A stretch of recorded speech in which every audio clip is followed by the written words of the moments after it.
Hi friends, કેમ છો બધા? મજામાં? જય શ્રી કૃષ્ણ. જય શ્રી કૃષ્ણ. જાઓ જો હમણાં તે એ જોતો તો ટીવી જય શ્રી કૃષ્ણ કેવા બોલાવ્યો છે. સાંભળી ગયો છો, એને નહોતું કહેવાનું, આ હેરાન કરે ને દર્શ એટલે ભૂમિત ગયો તો એમ કહેવાનું હતું ખાલી. જો આજ ભૂમિતભાઈ પોગી, દર્શુભાઈ પોગી જશે વગાશે ઉપર. જો સેજ જાય છે. પતંગો ઉડાડવા. તું ભાઈને હેરાન કરીશ પણ ના ના. એ ઉપર ગયા સગાશ ઉપર પતંગ ચકાવવાનું જોઈ લેવું પડે. દેજો. ટી બંધ કરી દો. એ વૈભવભાઈ, આ દર્શ આવે છે હો, ધીરે ધીરે આને લઈ લો. જો ચડે સગાશ ઉપર.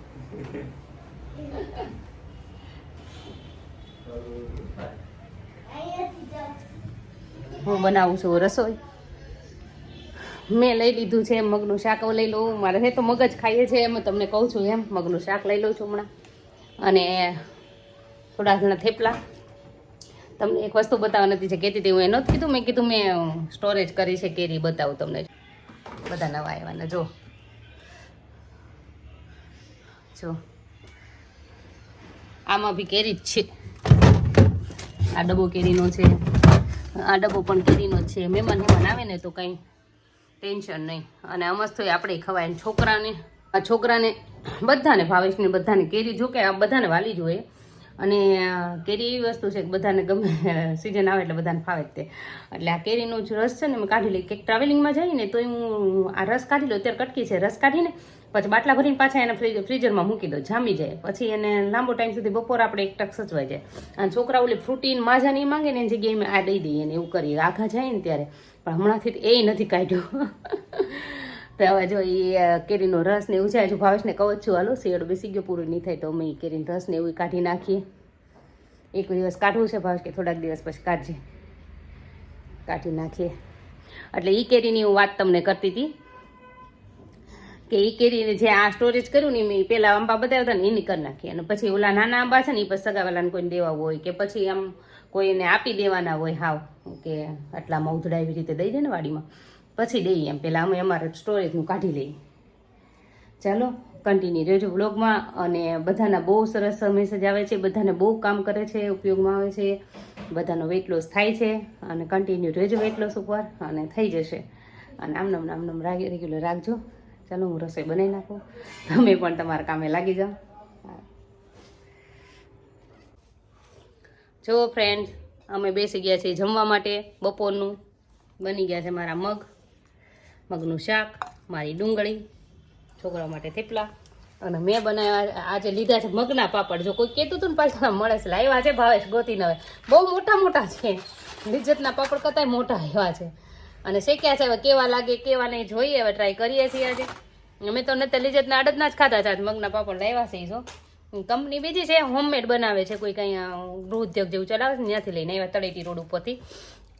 એટલે હવે અમે જમી લઈએ છીએ, તમે પણ જમી લો. મગ ને બધું લઈ લઉં છું હું તો અત્યારે મગજ ખાઉં છું. કોઈ પૂછતું હતું ને જેમાં હું સાંજે જ રોટલો શાક ને એવું ખાઉં છું, 1 ટક જ ત્યાં 1 ટક મગ ને બાકી ફ્રૂટ ને એવું તો આખો દિવસ કન્ટિન્યુ શરૂ જ રાખું છું. મેં તમને જે રીતે કીધું ને એ મેથડમાં. પાપડ સારા છે, જો દર્શે ટેસ્ટ કરી લીધા છે, અને પાપડ સારા છે. હા, ડિસિપ્લિનમાં બેઠ જાજો, ડિસિપ્લિનમાં બેઠ જા. હા, ડિસિપ્લિનમાં બેઠ જા. જો એણે પાપડ ટેસ્ટ કરી લીધો છે. ભૂમિ જમવા બેસી ગયો છે, ભાવેશ બધા જમી લઈએ છીએ. તમે પણ જમી લો. દર્શ, હા દર્શ લો, દર્શ તો પેલો હોય બાપા વાર. હાલો ફ્રેન્ડ્સ, વાગી ગયા 6. હું લઈ લઉં છું મોસંબીનું જ્યુસ. દર્શે લીધું કા દર્શ? તું પાસ કશ મારું બતાવે. જો આવ્યો ને, જો મોસંબીનું જ્યુસ એને લઈ લીધો.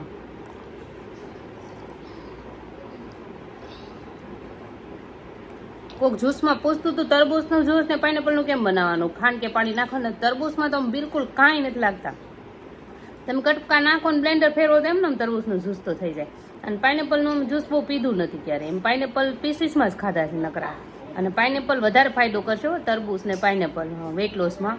અમે હમણાં મને તબિયત નહોતી સારી ને થોડાક દિવસ, એટલે અમે નહોતા પાઇનેપલ લાવતા. હવે પાઇનેપલ અમારે ઘર શરૂ થઈ જશે. પાઇનેપલ ને તરબૂચ બહુ જ અસર કરે. પણ ફ્રૂટ તમ તાર બધા ખવાય, વાંધો નથી ફ્રૂટમાં. પણ પાઇનેપલ વેઇટ લોસમાં વધારે મેં સાંભળ્યું છે, કર્યું છે ગણ મને તો. ચલો ફ્રેન્ડ, પિઝા બનાવવાના ખાવાના. પીઝા નથી બનાવવાના પણ અમે ખારી શીંગ બનાવી છે અત્યારે. તો એ પીઝાના ફેમસ પીઝા કાલ બનાવી દઈશું ને. એ તો રોજ એની ડિમાન્ડ હોય. તમે બધા એમ કહો ને, જો તે દિવસે ઇડલી તમે એમ કહો ને, ઇડલી અમે છે ને પછી શું કર્યું, ભાઈ બજારમાંથી લઈ આવ્યા 2-3 એના માટે. જો ફ્રેન્ડ્સ, અમે બેસી ગયા છે સાંજનું જમવા માટે.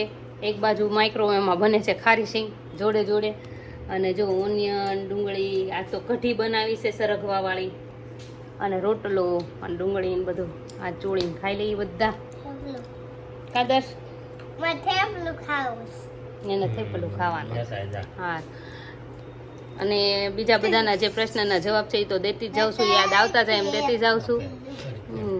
આગળ આગળ જોઈએ હવે, અમને જે યાદ આવશે સાંજે આજ બેઠા બેઠા તમને કહીશું. પાછા કન્ટિન્યુ રહેજો વ્લોગમાં. જો ફ્રેન્ડ્સ, અમે લઈ લીધા છે દાડમના દાણા, ગ્રેપ્સ ને એવું ફ્રૂટ બધું શરૂ છે. અડધું તો ખવાઈ ગયું છે, ત્યાં તમારા વાત કરું છું. દર્શુભાઈ જો હજુ વળખાય છે. તા નથી ખાવાનું દર્શ? એટલે કોઈકને આજે ઘણાના મેસેજ આવ્યા હતા કે ઘણાને આમ વજન બહુ ઉતર્યા, 6 કિલો 5 કિલો. એક વ્લોગર હતા જે પ્રાથમિક ટીચર છે, એના મને મેસેજ આવ્યો હતો કે મારે ઘણો મારો વેઇટ લોસ થયો છે અત્યારે, એમ કંઈક 2018ના કપડાં થવા મળ્યા છે એવું કંઈક કહેતા હતા. કંટાળવાનું નહીં, કન્ટિન્યુ રાખવાનું તમારે. એની ઉપર જ રહેવાનું. જેટલું ઘટ્યું છે એટલું ઘટ્યું તો ઇનફ છે એમ રાખજો તમે. અને જેને એમ કે ને કે મારો વજન અટકી જાય છે, તો પછી તમારે અટકતું હતું, તો હા મારે અટકતું હતું વજન. મારે 64 પછી અટક્યું મારે વજન. એટલે ત્યારે 64માં મારે અટક્યું વજન, ત્યારે મારે એક જોવાની, તમારે એ જોવાનું. પછી શું તમારે ઇનફ થઈ જાય ને કે વજન જે સાચું ઉતરી જાય ને, પછી તમારે બોડી ઉતરતા વાર લાગશે અને વજન ઘટતાય વાર લાગશે. પણ એ વજન વધતાય પછી તમારે એટલો જ વાર લાગશે. એટલે જ કહું છું તમારે એ બસ સ્ટે થઈ જશે. એટલે એ વજન તમારે ક્યારે એટલો બધો વધશે નહીં. જે મારા 3 વર્ષથી સચવાઈ રહ્યો છે ને મારા વજન, એ તમારો હચવાઈ રહેશે એમ. અને તમે જોજો કે એ જે તમને આમ વજન નહીં ઘટતો હોય પણ તમારી બોડીનો શેપ જરૂર આવતો હશે. તમને એમ તમે ભલે એમ તમારો કદાચ ને જો તમારે એમ થયું હોય કે આ 68 કદાચ અટકી ગયો, ચાલો 68 અટકી ગયો હશે વજન, 68, 67 કે 65, પણ એ પ્રમાણે તમારી બોડી વધારે વીક દેખાતી હશે. કેમ કે બોડી તો તમારું શેપ લેતું જ હશે, બોડી તો વીક થતું જ હશે. તમારો ભલે આમ 68 કિલો વજન વધારે હશે પણ બોડી વીક થઈ ગયું છે તમારા એ પ્રમાણમાં. કોઈકનો બીજાનું 68 કિલો જે ફૂલેલું બોડીવાળું વજન હશે ને, એ ફૂલેલી બોડી જોશો ને, તો ફૂલેલું બોડીવાળાને 68 કિલો વજનવાળાને તમે જોશો ને, અને તમારું 68 કિલો વજન હશે બાજુમાં, તો ઘણો ફેર હશે. કેમ કે તમારું બોડી ઉતરતું હશે, પહેલાં ચરબી ઉતરશે, પછી પાછું વજન ઉતરશે એમ. એટલે પછી ભલે તમારે મહિને કે 1.5 મહિને 2 કિલો ઉતરે ને તોય આપણા માટે ઇનફ છે. પણ આપણે જે પહોંચવાના છે ત્યાં તો પહોંચી ગયા છીએ. પછી એ જે વજન તમારે બહુ મોડો ઉતરશે ને, જ્યારે તમે સ્ટે થઈ જાય ને ઉતરે મોડો, એ જ તમે જો પછી ડાયટ મૂકો છો ને કાંઈક કદાચ તમારે ખવાઈ ગયું તો એકદમ વધી નહીં જાય. એનું કારણ એ જ છે કે તમારો એ ઉતર્યો એટલો મોડો ઉતર્યો છે તો વધવાય એટલી જ વાર લાગશે તમારે. મારે ભલે 58 kg થઈ ગયું હતું હાવ, મારે 62 કિલો થયો ભાવેશ, કાં કેટલા 6 મહિને મારે 62 કિલો વજન થયો. તો મેં આમ ડાયટમાં હરખું ધ્યાન નહોતું દીધું, બધું મૂકી દીધું હતું. ત્યારે 6 મહિને 62, એટલે 4 કિલો જેવું મારે 6-7 મહિના થયા ત્યારે વધ્યું હતું.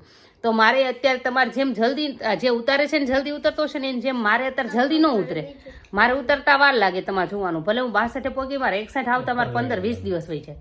1 કિલો 15-20 દિવસે મારે ઉતરે, પણ એ પછી ઉતરી જાય એમ. હવે તો હું મારા હરખાઈ આવી ગઈ છે, મારું વેઇટ હું તો મેન્ટેન જ રાખું છું ગમે એટલું. તો બહુ થવા જ નથી દેતી, વધવા જ નથી દેતી. થોડું ઘણું વધે 1-2 કિલો તો આપણને ખબર પડી જાય કે આમ પ્લસ માઇનસ થયું છે. આમ વધતાય બહુ જ વાર લાગે, વધતું નથી એમ. તો જો કે કાં ભાવેશ, આપણે ઘણું છૂટ મૂકી દીધું છે. મારું આ વજન ઉતર્યા ને પછી અમે ડાયટ ઘણી છૂટ મૂકી દીધી છે મારી. એટલી બધી કડક ડાયટે મેં નથી રાખી, તોય મારું વજન સચવાઈ રહે છે એમ. એટલે મારું એમ કહેવાનું, તમારે બધાને જો આ ઉતરે છે, ધીરે ધીરે ઉતરે છે, ઉતાવળ નહીં કરતા, તો તમારે એ વજન સાચું ઉતરે છે અને એ વધશે નહીં તમારે. અને આ દવા વગરનું વજન ઉતરે છે એટલે નહીં વધે ને. આપણે ઓલું દવા લઈને ઉતારીએ ને એ વધી જાય. અને ઓલી એકારે આપણે ડાયટ કરી લઈએ ને, કડક ડાયટ, જેમાં રવિવાર આપણે ન નાખ્યો હોય, રવિવાર આપણે ઈચ્છા હોય ન ખાતા હોય, એટલે આપણને ખાવાનું મન થાત કરે ને, એટલે આપણે વજન પાછું વધી જતું વારવારે.